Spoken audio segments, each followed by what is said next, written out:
for today. It was like a dream. I had a nightmare. Oh, I'm sorry. No, we're good. Everything's good. Deep breaths. Yeah.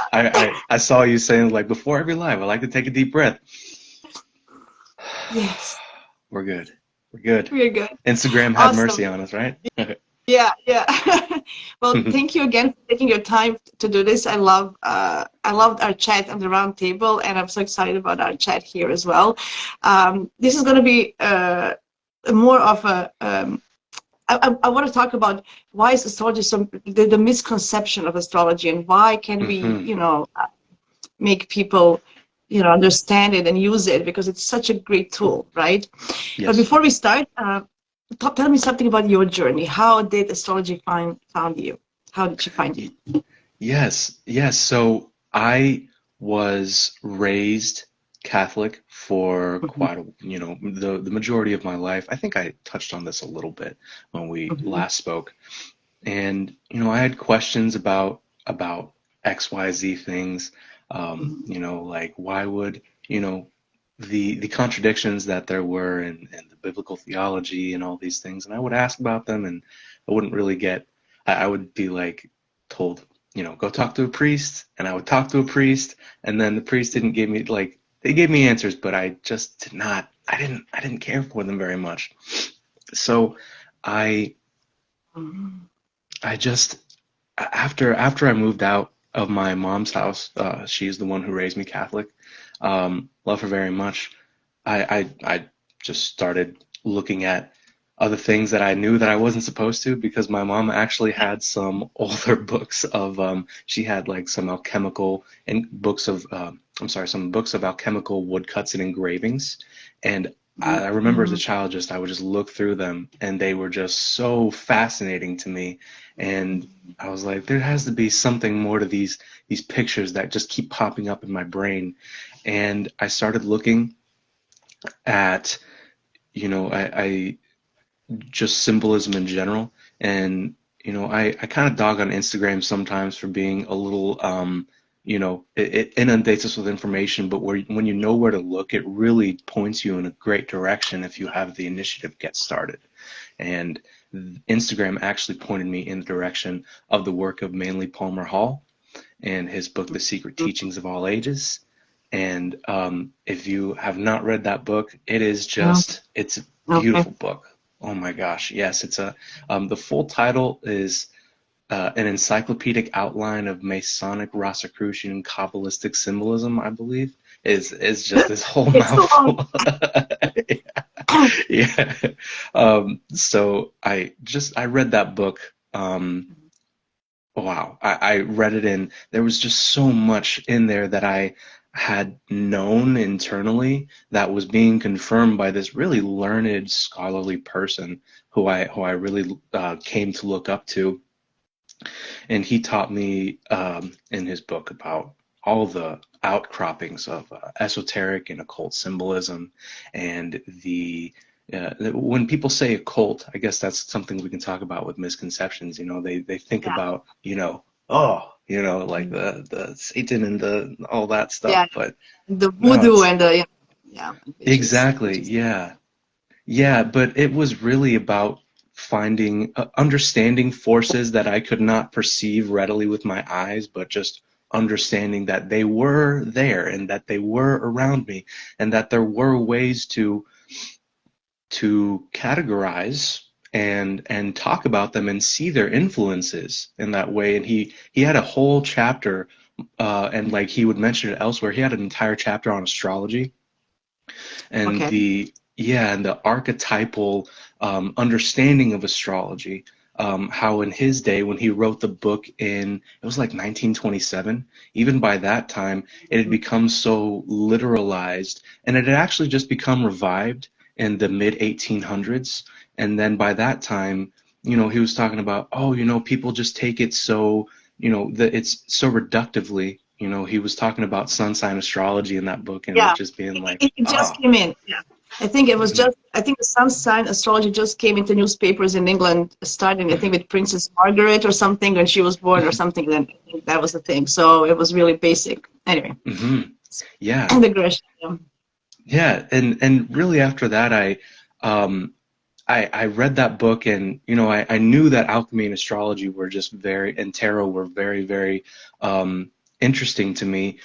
But after that, I started looking at like comparative religion and just philosophies that would help me not be anxious and nervous about the state of the world. So I found Buddhism and Taoism and Sufism, and I just kind of made a full circle back. And then I was like, okay, this astrology thing keeps calling me, man. I have to figure it out. So I bought the astrology books, some of the astrology books that he referenced in his work, and then I started getting into the work of Alan Leo, and I had all his books, and just it was really, really eye-opening. And after that, I just bought every astrology book that I could find. Yeah, Yeah. yeah, I know. Yeah, and then you just start reading and learning it. It's a never-ending path, a never-ending journey of learning, because astrology is so versatile, and I love it because of it. And you can, if we had 7 lifetimes, we wouldn't know everything there is, which is so beautiful, right? I think today is actually a great day to talk about this, because we have Venus square Pluto in the sky. And Yes. I always thought, as I was growing up, how governments, or back in the day, it was the church, actually, all types of churches, right? They wanted to control the peasants or the royalties, the people who had wealth and power. That's Pluto, right? They wanted to control people. And the way they do it is, the easiest ways to do it is to scare them. And then, don't give them knowledge, right? So education was for privileged only, which, even today, unfortunately, education is overpriced. I mean, it's too expensive and not everybody can afford it, which is such a tragedy. That's just, for humans, Right. for humanity, it hurts me, Absolutely. So, because I think when humans came, and when we evolved in this earth, and we were so in touch with the nature and the stars and the cycles and everything that was going on. That's not a cult. That's called nature. That's what I call it. It's connection with nature. And because of the power the people wanted to have over others, they invented all these stories how to control us. That's my opinion. I know maybe I'm too harsh. I don't want to talk about religion, but I have to, in this sense, because look how many wars in the name of God and religion are still happening in this world. And I'm really, it hurts me. It hurts me a lot, to be honest. And then on the other side, people condemn astrology as something like, and they didn't even know nothing about it, My dad actually, anyway, he's like, oh, don't you have anything smarter to do than do astrology? And I told him that we can talk about astrology when you read something. What do you know about it? What books did you read? I don't want to even talk about it. Like, with people who don't have any knowledge about astrology, I don't even talk about it. If you want to listen to me, yes, fine, we can talk. But if you have this strong opinion of something that you have no knowledge of, that's criminal. That is scary. That's criminal, to have strong opinions on something you have no knowledge of. So I'm sorry, I'm ranting, but I just feel that I'm very strong about this. I'm very passionate about people learning and knowing astrology. They don't have to practice, but to know themselves better, to understand yourself and people you live with, how to be a better parent, how to be a better partner, how to be a better child, everything. It's just getting in touch with who you are and everything. And we were disconnected with it. So I hope that we can get back to it and empower ourselves back as humans with astrology and with other occult things, which is just connecting with nature. Makes sense. Yes. Anyway, continue. I had to do this rant. No, you're absolutely right, and that's the unfortunate truth. I do think that before mainstream religion became established, when we were in, I guess, what was called the pagan times, and actually it's so funny because the root word that pagan is derived from is the Latin paganus, which literally means a country dweller. So the people that were in, the church and all that, they would condemn people as illiterate and ignorant country dwellers who practiced the old ways and who weren't clued in to what the actual truth was. That bothers me too. So it's right. Yeah, it's really a shame. And it's the nerve. Yeah, it does because and now all those old practices are condemned as being, unholy, when a lot of the religions that are in power now and that have been in power for the last thousands of years derived so many of their core teachings from the very pagan teachings that they condemn. Christianity is heavily influenced by Platonism and Hermeticism and Gnosticism. All those sects in the desert that were doing their thing before the Council of Nicaea came along and was like, hey, let's make a book and let's have what we want in that book, and we're going to decide what we want, and then we're going to decide what we don't want. And what was booted out was a wealth of what would be termed esoteric knowledge, occult knowledge. Like it was a cosmogony, a cosmogony. I mispronounced that word. It's okay.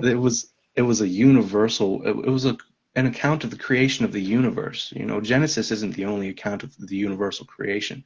It's the ability to it was the ability of a people of culture to be able to understand how nature was created, and by studying what is called the Book of Nature itself, we're able to ascertain, and maybe even at least a little bit, our own connection with the divine source, with the universe, with God, whatever you want to call it.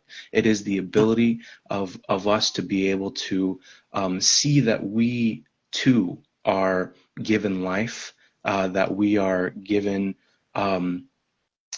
that we're given life to be able to express ourselves. Like, you study nature, you see the different plethora of Mhm. of life, of animals, of species, and birds, and land animals, but they all have the one thing in common, that they all were given life, and they were all from, no one knows from where, but they definitely know that they're alive right now.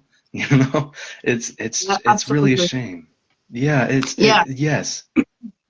Go it ahead. is. Sorry. So I think yeah, it's okay. I just feeling that that's why I feel that the upcoming Aquarius, Pluto and Aquarius, and just upcoming changes in humanity that will Mm, reconnect with nature, because this is the source. And astrology is a very useful tool to connect quicker and in a better way, yes. more informed, right? Because Hmm. there are, hi Joe, hi Katrina, thank you guys for coming. Yeah, I love it.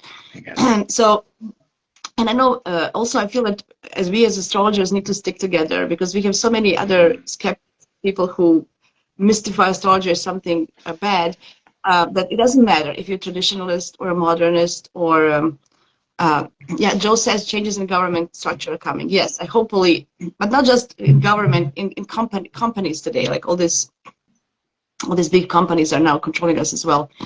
So um, I just feel that, yeah. So no matter what kind of astrology we practice, there's just a different approach to the same thing, which I love, and and you can talk about that as well, because I know you use blends of many approaches. So tell me more about your practice and.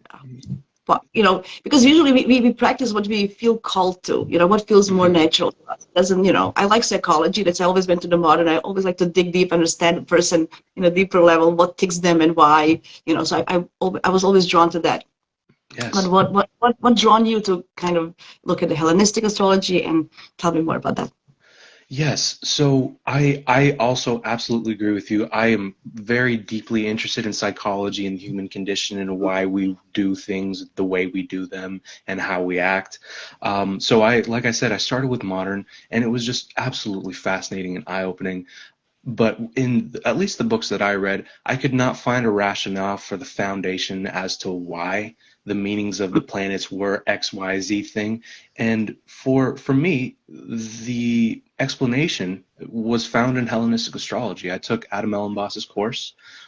Just an Mhm. amazing astrologer. If he just, my God, the work that he does is truly monumental, because he also blends Hellenistic and traditional techniques. So, like, I mean, I say Hellenistic astrology, and I absolutely mean that, but I don't mean to say that I close everything else out, because I mean, like, I do things the way that the ancient peoples did them. I do um, Yeah. whole sign houses. I do horoscopes based off of the rising sign. I do essential dignities, all those sorts of Mhm. quantification and qualification of planetary and aspectual conditions, right? But the modern approach is so beautiful and nuanced too, because it wants to look at the psychological component as well. And I think I'm starting to think that the ancient peoples, aside from, wanting to look at the outline of just the native themselves and then their life, I really also think that they wanted to understand the human condition as well, and they did so through the language of archetypes. If you ever Mhm. read the translations of ancient Arabic astrologers, like Abu Mashar and Masha Allah and Al-Kabasi and Saul Bashir and those people like that, the language that they use is so deliberately chosen. The words that they use are so deliberately chosen. Like, for example, uh, Abu Mashar says that, among other things, obviously, Saturn rules pilgrims and cold and faraway places. And you take that at surface level and you just think that it's a person that, that travels. But if you look at it more deeply, you realize that there's the component of being an outcast, being on the side skirts, the outlines, the being someone who isn't accepted, and thus has to go to a cold and far a place that may seem cold and far away from what they know. Those words are just so deliberately chosen that unlock something in you and be like, oh, wow, I never saw it that way before. I never realized that that is what was meant. So I think both have I think Hellenistic astrology definitely wanted to look at the human condition and look at things psychologically. I think they do so archetypally. I think that they they spend so many thousands of years figuring out the influence of the planets, the influence that the planets have on us and everything that they rule. Because if you're talking about, you know, you're talking about cutting something up in the kitchen, or you're talking about severing a tie that you have in a relationship, that's still Mars, you know? Yeah, Whether yeah. whether you're courageous in like a situation that, requires courage because you're under attack, or you just need to stand up for yourself and you need to, assert yourself, that's still Mars. Those kinds of things. It's the universal to the particular. It's the Platonic approach, what they took.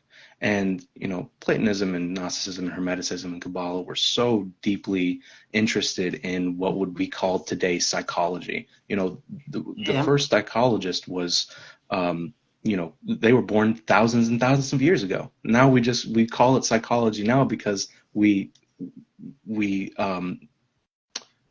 categorize things now in a different way, but I Yeah. mean, they were just doing it.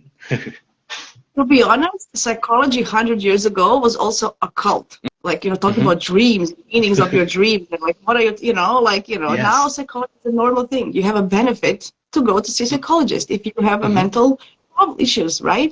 So I'm just Hmm. saying, things are changing, like, Yes. many things that were, so I really, really, my hopes, my dreams are that astrology gets its dignity back.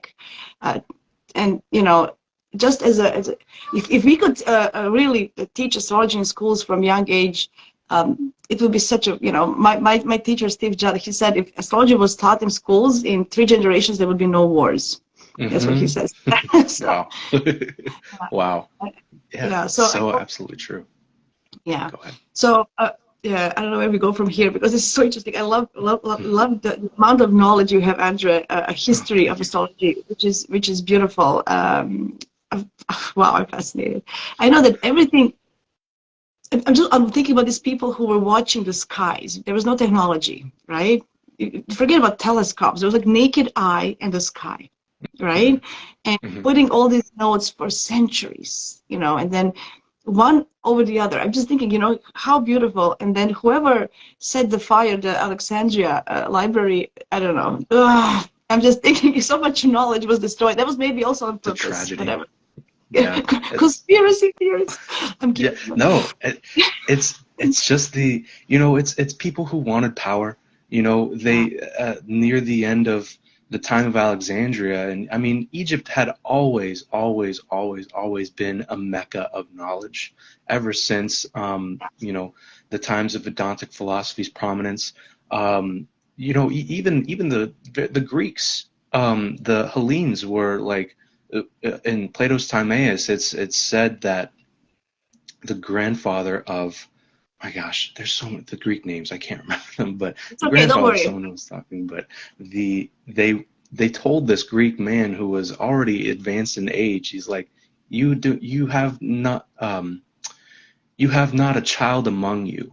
I'm sorry, you have not an old man among you. You are all children. Because like Egypt is steeped in the old ways, and like they had this descent of knowledge. And I think at one point societies really wanted everyone to know themselves and know about the universe. But I think over time those kinds of interests became corrupted through self-interest and self-advancement, as we do as humans. You know, Yeah, yeah, yeah. we want to we you know we want something for ourselves, so then we take like, oh, I can just say that the gods told me this, and I can just tell the people that, and they'll believe it. And that's really a shame, because that unfortunately took away the component of personal mysticism, the personal connection. All you have to do is go out into a forest or nature and realize, like, oh, I'm part of nature too. I'm not set apart from, you know, just because I live in a fancy, you know, city or town or something. I'm not distinct from nature. I am. We are Yeah, nature. yeah. And I'm always thinking, how can you dismiss something? Aren't you scared to dismiss the motion that you are part of the nature and just say, oh no, that's mhm. not true? How can you dismiss something? Aren't you scared that you'll be missing or something, or you're doing yourself harm by dismissing this information? I know I'm a Gemini. I know that, but I'm still feeling having this being opinionated and judgmental. It's so much. It's harmful. It's hurtful and harmful for yourself, right? Mhm. I always tell people just a simple thing. Moon, we know that moon. So it's scientifically proven that moon is having to do something with the tides, right? It's Mhm. waters. And we are 80% of water. Why wouldn't moon affect us as people? We are also water, right? Well, This is very simple. Like I'm not even yeah. going deeper. Just think about Mhm. that. So Yeah. so the moon affects the tides, but not you. You know. Certainly Anyway, not. yeah. So with all this that we rammed about, so how can we help people demystify astrology and help them? What is the lingo? What is the language? What is the approach to make it more approachable or more? I don't know how. Okay, tell me. I just want to brainstorm about this because I think this is where we need to go as astrologers Yeah. and to help Yes. others. So that kind of takes me back to what you were talking about earlier. People with the naked eye would just, over thousands of years, the Babylonians and Mesopotamians categorize the influence that they perceive the wandering stars, as they called the planets, um, the influence that they had, and that was passed on through traditions and generations of thousands of years of astrological tradition.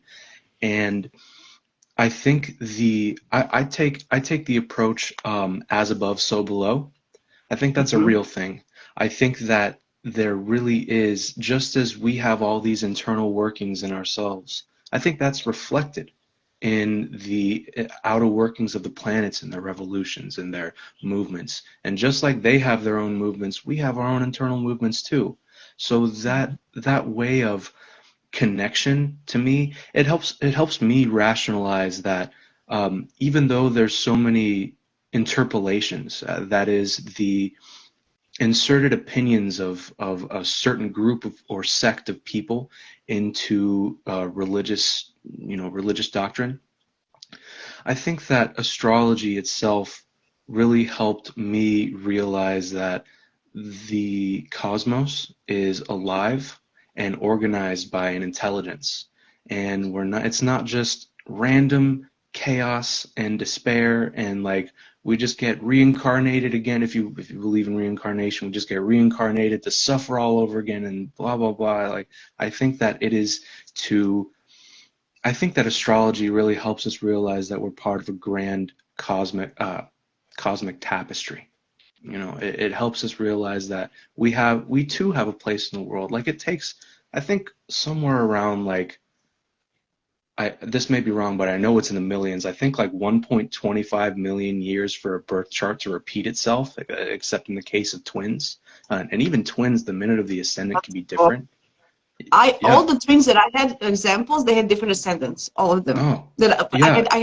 I have like maybe 3 or 4 examples, not many in my practice and life, but they all had different ascendants, different people. Yeah. Uh, I just know, like I had colleagues, they were twins. So one had Aries ascendant, the other one had Taurus. And the Taurus guy loved to eat; he was huge. And the Aries ascendant guy, he was, sports guy, very slim. And they were like, how can you guys be twins? And for me, it was, I knew it. For me, Wow. well, but it was on a physical, because ascendant is showing your physical, ability. It was so obvious for me. It was just an interesting thought, right? Yes. Yeah. And digress. And it's no, you're fine. No, that's the point. It shows you that your personal astrological chart is unique. It's not just an outline of yourself, but an outline of your life and your karma and how you interact with that karma and how that karma interacts with you. It is to show that we do have, in my opinion, we do have a purpose in this grand tapestry. And it seems, even though it seems convoluted and scary and confusing and chaotic, there is a way that we can catalog the influences that those stars are putting on us and how they might express themselves. I think that I think that astrology is, aside like from what I said earlier, showing us that we're part of the universal cosmic tapestry. It shows us how we can love our fate. I know the the Stoics had a really huge influence on astrology because of the times that astrology was popularized in ancient Greece. So Stoicism, Platonism were there, and that brings up the debate of fate and free will. I don't know the answer. Like it's been debated for thousands of years. No one knows. I think it's a combination. Yeah, I think it's a yeah, combination. For absolutely. example, it's fated where you were born, like your Hmm. geographical, or where you chose to come in. So you have some things that you cannot influence. That's what I feel like. State you were born in, or all these conditions, the wealth of your parents, or some stuff like that, right? But then Hmm. later in life, as you progress and develop, then you have choices, right? Yes. I was born in Canada, but I was raised in Croatia, so some things I couldn't. That was fated for me, Yes. right? Let's Hmm. say. But then later, coming back to Canada, or staying in Croatia, that's my choice.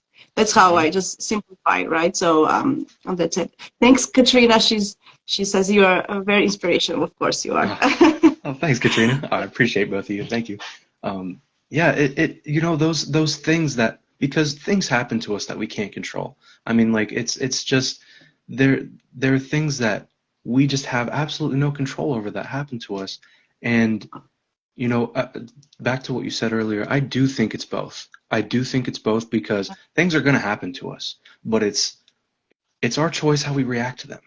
It's our Absolutely. choice how we are able to take that in and work with that and sit with that and meditate with that and be like, okay, this happened. What am I going to do about it?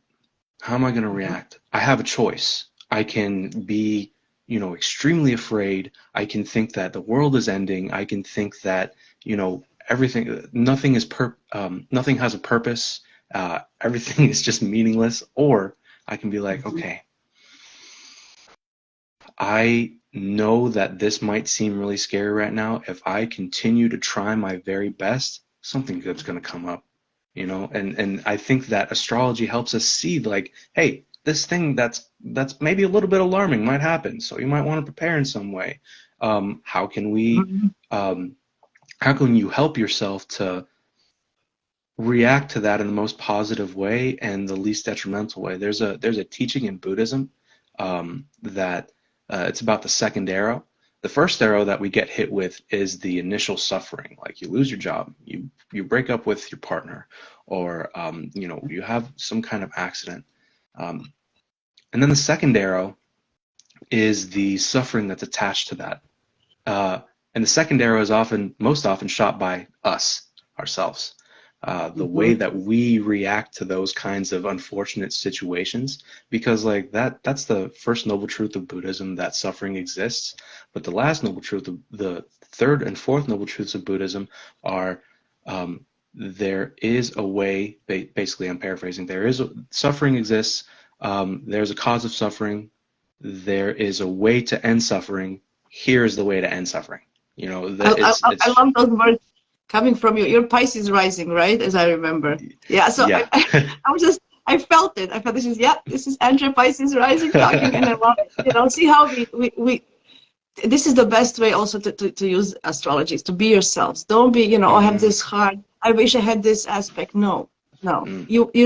This is just perfect for you the way it is, with all the heart and the good aspects and the timings. It's all aligned just the way it needs to be. I know that yes, many people who, you know, they need proofs and they're scientifically oriented, but deep inside, when I talk to them, they all have faith in something that it's not tangible. When they, you know, when you look at yourself in the mirror, you know, it's not all tangible. It's not all scientific proven. Like life isn't. It just isn't. So you have to accept the thing that there's something called fate. You have to believe something that you don't know that it's true or there.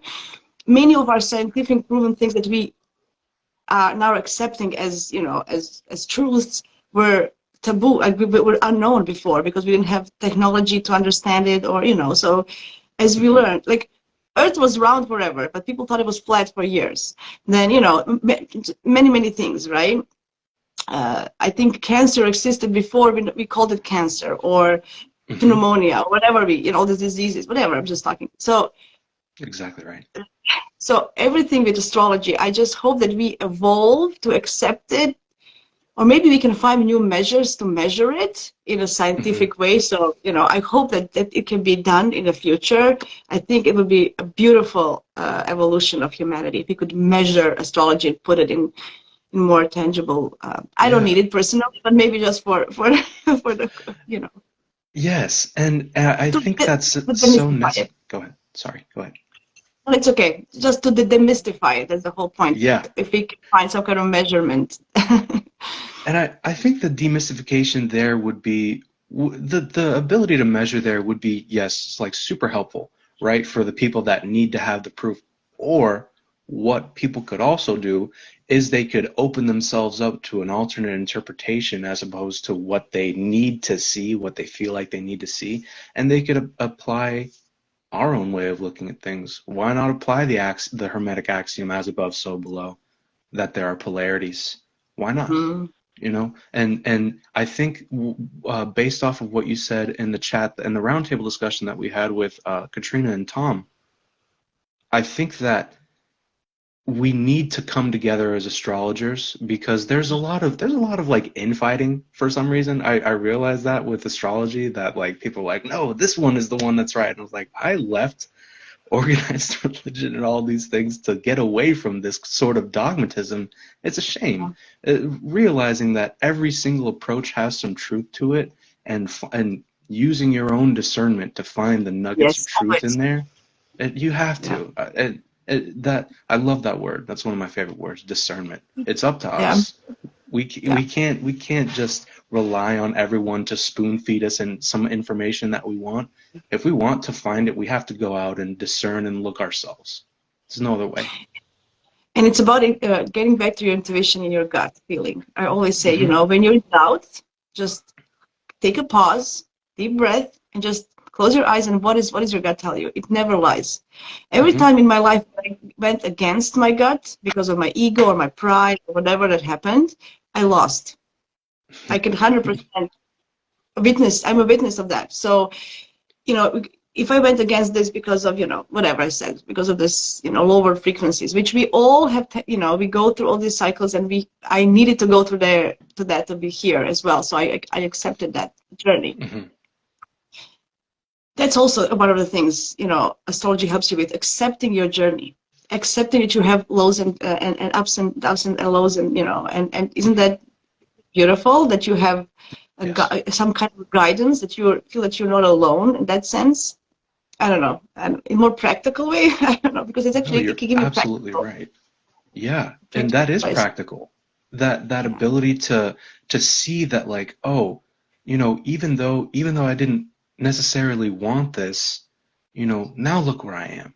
Now look at what those difficult and tense situations taught me, how to react, why to react, when, and look where I am now because of those hardships. If I often find that a lot of people that have lots and lots of trines and barely any squares or oppositions, lots of times things are, not that they don't have a right to be, but lots of times things are very easy for them. They come very easily. They can do things very easily.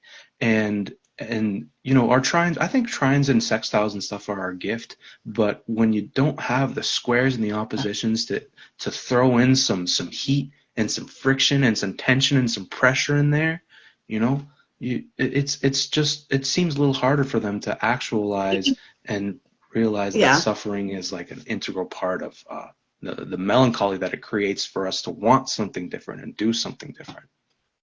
I feel that you're right. With trines, we are not aware of them. That's the problem. With the square, you're aware of a square. And since you're aware, you can act on it and make it better.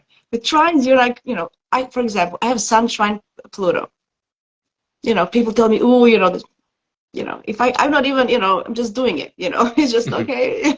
It's like, I'm embracing Pluto is one of my things, but some people who have maybe some different they can work with it more and grow. Maybe I'm not utilizing my Pluto Sun trine as much as I could, which I feel sometimes in my life that it's just, even I've studied it, but I still feel that I'm not utilizing it enough. Yeah. Digression, but still a practical thing. Think about your own.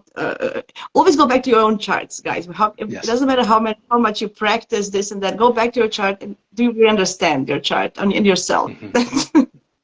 Always.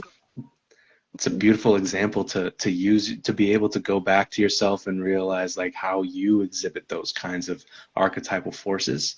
I mean, yeah, we're as astrologers, we're like a running experiment. We use our own birth charts for our own theories, our own sorts of like little findings, like, oh, I didn't know that could be that way. Let's see how it works in my chart. That need, that drive again to know yourself and know how you fit in and know where you fit or you don't. It's just that those ups and downs of life. That's what I was talking about earlier, about loving our fate, even though it might be difficult, seeing that our life has those ups and downs and being like, okay, those ups and downs are coming. What am I going to do about it? And the astrology can help you kind of realize what you can do about it. But again, the fate and free will thing, it's those things are going to happen, but it's up to us how we react most times. That's your tagline. I love all of your videos. Today is this. What are you going to do about it? I love it. It's tagline all of your little videos, and I think it's beautiful because this is exactly. Thank you. You're prompting people to act, to think, actually, to think. You have to act, to think before what it is. You just don't take it for granted. Think about it. So. Yeah, I know. We could talk this for hours. I don't know. Okay, we can talk more. We can talk a little bit more. So many things. I love your approach. I love your philosophical approach and your knowledge of history of astrology, which is also, I think, that I'm gonna maybe take it more seriously, because I think we all could use more of the knowledge, historical knowledge, not just techniques, to understand astrology and to actually help others to understand it through history, right? Most of us not dismiss. We don't have time to learn about history of astrology, but I think it's very important. And now I realize it even more after talking to you. So I'm going to dig into these books that you recommended, and I'm going to, I'm going to dig in more, because I know something, but I never actually study it as maybe I should. Feel that I should. What is Katrina saying? She's saying so many beautiful things. Let me say. First, she goes, Pisces rising is the rarest rising sun, so they have always something special to share, I feel. Great live, guys. Thank you. Very uplifting and positive. We try. And Pluto in Capricorn squaring Venus in Libra for the last time in our lifetime, if I'm not mistaken, thoughts. Oh, today. Pluto in Capricorn squaring Venus for the last time. Woohoo! What are the thoughts? Man. Yeah, go ahead. Go ahead. Okay, well, I have, to be honest, I have Venus square Pluto in my natal chart. And it's also in cardinal. Okay, so I have Libra, Pluto, and Cancer, Venus, and I felt that. So through my relationships and power struggles, and have wanted to have a control in my relationships through my life, I felt it as a square. So I know the energy. It's a hard energy. You need to understand the other person with Pluto and Venus. Venus is about relating to others, but Buddha wants to control everything, right? So because something in society is about to die, yes. Venus in Libra wants harmony and peace. Pluto in Capricorn wants power. Okay, Capricorns are the CEOs. Okay, so think about it. So this is wealth, this is power. This square will prompt us that some of the alliances will break. They were going to be destroyed. That's how I feel. Some of the alliances. So think about it. We don't know. This is hidden. This is Pluto is involved. I think many of these corporations and governments have hidden alliances that are not out there. This is not conspiracy theory. This is just a fact. Because, you know, even in everyday life, you have confidants and you confide in some people. Not everybody knows everything about you, right? That's normal. Even in business, that's normal thing. Don't get guys, you know, transparency is not as obvious as you guys would, and it's not out there as we would wish. There's a lot of things that are not transparent in everyday life and in this. So Correct. I think this last square might break up and destroy some of the alliances on the power level between governments and corporations and something. That's what I feel. Yeah, I absolutely agree with that. To actually branch off of what you were saying, the square axis between Libra and Capricorn is, you know, always like, how do we remain human and desire the ability to pursue love and relationship and relatability and communion and reconciliation among the Capricornian constructs of what we think of as society. And I think Pluto is, I think I said this last time when we all talked, that I think Pluto is a great disinfectant. It comes through and it really makes us look at the gunk and the grime and all the gross stuff about whatever sign it's in. And being in Capricorn, yes, it makes us realize that like the structures that are in place governmentally, politically, economically, religiously, I think that it might make us look, it has made us see the grossness of those kinds of things. And Ruthlessness, ruthlessness. It was ruthlessness of how some people, but it was very ruthless. It was very platonic in a way that destroy. I don't care. Like in Capricorn, I'm gonna go up to the top. If I need to leave dead people or dead situations, I don't care. That's how this works. I feel yes, in a yeah, worst way. absolutely. And I think that aside from Saturn ruling boundaries and restrictions themselves, I think that if we zoom out a little bit and see that that boundary isn't just a wall, it's not a wall negating us, there's an entrance in that very wall to the other side of that wall. Saturn rules thresholds.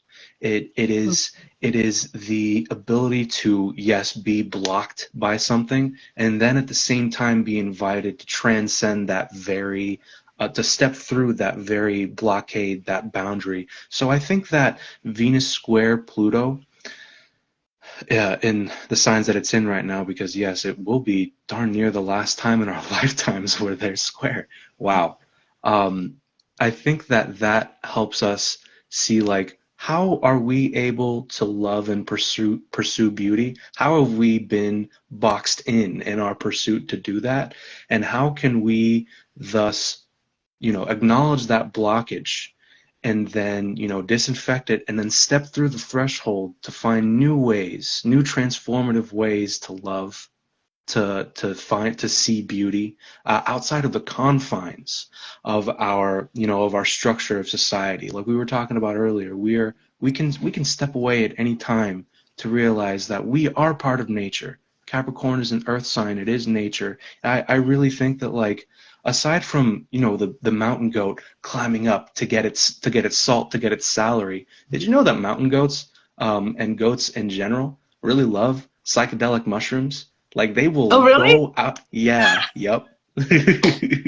They will go out of their way to find a patch of magic mushrooms, and they will eat them, and they will just have the time of their lives. I think that is so very Capricornian. You're climbing to the top to find a goal, but whether that goal is, you know, societal or structural, you want to. It's still, it's a Forgotten, spiritual sorry, goal. forgotten God. She says, yes, I do. I guess she likes this.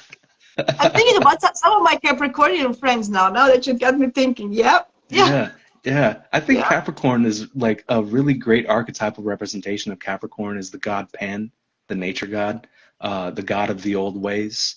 And the old ways aren't so bad sometimes, you know. There's new ways that we're doing things now that are just not fun. And maybe we should go back to the old ways. So how can we go back to the old ways? In a good way, obviously, not in a regressive or obstructive or repressive way. How can we go back to the old ways of love, of relatability? And I think that's really going to be a big question now that Pluto's entering Aquarius. Uh, So yeah. I was thinking now that you mentioned all of this, it's about healthy boundaries. You need Oh to yeah. have boundaries, but Oh in a yeah. healthy way. Because I'm thinking about how I have a 3-year-old, right? And you have to Hmm. teach them boundaries in a healthy way. And this is a very good Capricornian example, actually. You know, because I have to be Saturnian to him. You know, I'm Hmm. authority. I'm a, you know, whatever, as a parent, but in a Hmm. way that he doesn't feel threatened, that he can still, you know, grow. You know, you learn so much about. I mean, astrology helped me through parenting so much. I don't know how can guys Wow. be parents without astrology. I would be so scared. No, truly, I would be scared to be a parent without knowing astrology. So this is like a healthy expression of Capricorn, as you were saying, finding a Hmm. healthy boundaries. You know, you know, I agree with you. Many negativities are associated with Capricorns, you know, as a goal-getters, blah blah blah. But they are feminine sign at the end, right? They are feminine sign anyway, Earth sign. Capricorn's a So feminine sign. Yeah. yeah, so Earth sign. So it is finding the healthy way because we all need boundaries, right? Hmm. Because otherwise we would be lost in just everything. We wouldn't get anything done, right? Hmm. I Yes. mean, I know your price is rising. I don't know if you understand me, but No, I do I'm, understand. I I'm actually have kidding. Saturn in the first house. It's Oh, just okay. Oh, yeah. yeah. Okay. That's Yeah. a compensation for sure. Oh, yeah. Okay. No more. That's what I'm saying. You're a compensation. I love it. I Yeah. love it. Okay, let's Yeah. finish up on this note. I think we can talk more, but I think we get a lot of things out there that people can ponder about, food for thought. Where do you guys see, like even as astrologers, or even if we're not astrologers, how can you use this in the best way? How can we demystify it and make it more tangible and practical in our lives? That's my goal for sure. Yes. Anyway. Yeah. Okay. Before we leave, I don't want to forget that we have next Saturday. Don't miss out on our New Year's Eve celebration on YouTube. We're going to talk about the new year, like we're going to talk about how all the signs love to party in general, but we're going to talk specifically for this new year how it's going to play out for each sign, who is to stay at home and who is to go party. So it's going to be fun. It's going to be 6 of us. I'm so excited. So join us on YouTube. There's everything is on our feeds. Yeah, and then what else do you have ongoing before we leave? Where can people find you, and what do you have ongoing with your work now? Yeah, I am. So I'm primarily on Instagram and TikTok under Hermit's Path Astrology. I do transital videos.